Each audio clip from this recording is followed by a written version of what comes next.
Cleophas Oluochero kamana winji makare kabira chiel kachiel Laura Chuonyo mantiere ka chud bura makara Chuonyo kaendi mana eke wacho no duond bura mar UDA ne ochako yiero mar kor gweng' kata grassroots elections mag county ma Homabay ka dwe mokalo ka odiochieng' ma kawuono en tielo mar adek mag chenro mag yiero makamago ma iyiero jokanyo eko ma biro chung' ne duond bura mar UDA kuonde chung' ute buche aboro mantiere e county ma Homabay kaendi kendo en yiero mitimo kuonde chung' ute buche aboro kaka odiochieng' ma kawuono wantiere ka chud bura makara Chuonyo kama chenro makamano dhi nyime Laura Chuonyo kaendi kama jokanyo mag duond bura mar UDA omolo kaendi madhi nyime kod chenro mar yiero jokanyo makoro biro telo ne duond bura no endo kapok obagi yiero mar county makoro odong' mana ndalo matin thuolo machuok mondo mi koro duond bura mar UDA obi otiek chenro mage mag timo yiero mar kor gwenge gi mano mibiro tim mar yiero jotelo ma county mabiro telo ne duond bura mar UDA county ma Homabay kaendi en chenro mosedhi nyime kano chakore kod yiero mar jotelo mochung' ne tesende mag luto ombulu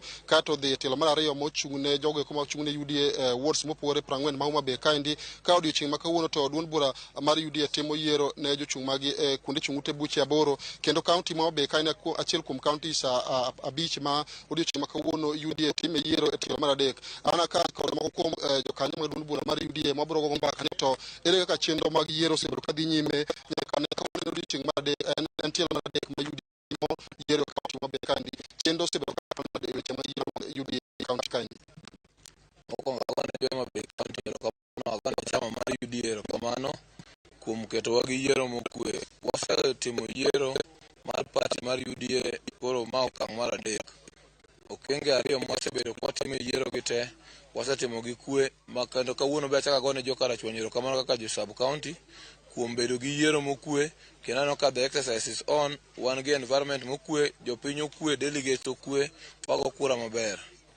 Yes. Kamano ahinya bende an kaka achiel kuom jogo kuma laro telo e duond bura mar UDA county ma Homabay kaendi yiero mokalo noneno ka chochni moko nobedo ka nitie joma nochung' ka laro kombe mopogore to yudo ka nyingegi ne onge gadiet masinde ma itiyogo e chenro ma kamaendi okere nyaka ne chenro ni chakre tielo mar adek ne biro yudo ng'uro ma laro kombe mopogore ka onge masinde moketo ang'o ma itimo mar neno ni chochni ma kamano kobedo e yiero masani kodhi nyime. Erokamano ahinya an iluonga ni Kennedy Buya, asebedo interim chair mar Homabay County kendo lapo dhoga ndong' ne retaining kom asebedo ka antiere godo. Anyalo wacho ni wan gi faith e National Election Board. Ng'eni kawuono wan gi stage mar adek. Nchi wachako yiero e polling station wayudo officials 2. Nchi wabire mar ariyo e ward level 2. Kure kara Chuonyo ka e sub county ma kara Chuonyo kawuono wan gi ward 7 minyiso ni ji 140 ma kawuono kendo dwa yiero ji 20 kochakore gi chairman kabiro nyaka members mabiro yudo nafas mar dhi goyo kura mar yiero county officials in the next 2 weeks or so. Koro gima nyalo wacho kawuono ni yiero ni dhi maber. Mokwongo wagone Nyasaye erokamano kuom miyowa polo maber, polo kwe. Wasebedo kwago kura chien kacha ka wan kod polo ma moyukni kendo koth osebedo. But kaka ing'iyo kaka kawuono delegates 140 owuok oko kod johera margi. Johera mag delegates bende nitie oko mar chiel ka gin gi kwe. Kendo wan gi faith ni National Election Board dhi timo yiero ni ma free and fair and verifiable. Isolated incidences must be reported at this stage pok wayudo, and we are making a prayer ne gima kamano kik bedi kaka nisho bedo no achiel mano yudo chien kacha. So far by all standards yiero madhi mbele ni it is overnight successful. So as the day goes our dispute tribunal ngama nigi ngur ne moro kaka jachung nyalo timo due diligence mondo tim nango mondo submit complaint ne the dispute tribunal. Kapok awi adhi ngama chielo noneno kaka in achiel kuom ngama lwaro kom mar county nitie gwenge moko ma Suba South kucho ma ngur no wuok ne yiero ne ok otim kendo jora mag chama mano wuok mondo mi tim yiero margi ne wacho ni nitie kaka ne apisa mano kiti machune yiero no kota yiero makare bende kaka jotelo mag county uluwo gi board mochune yiero maneno ni ngur ma jopiny otero oluge mondo mi yiero me bag kuonde ko tim yo makare machochni ok obede. Erokamano ahinya. Wan kaka jochama sani an jachama to an interested party ajachung at the same time, but gima wan gi levels, wan gi National Election Board ma conduct election, then one tiering dispute tribunal ma is an independent body. They are independent and interdependent at the same time. The dispute tribunal emanigi mandate constitutionally mar chiwo kendo resolve ngur kod ywak mantiere kuonde kaka kama ipenjano.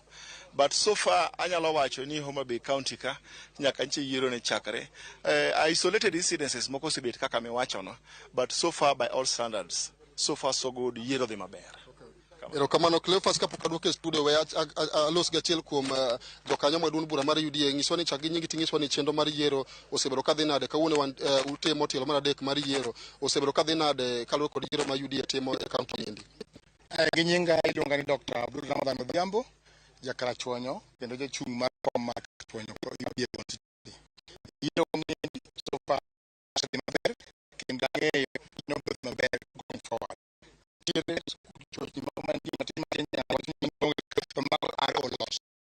Largely one peaceful. You know what also with Makare, Kendo, and no Kaudi Makare, Nakawango Tieki. Yes.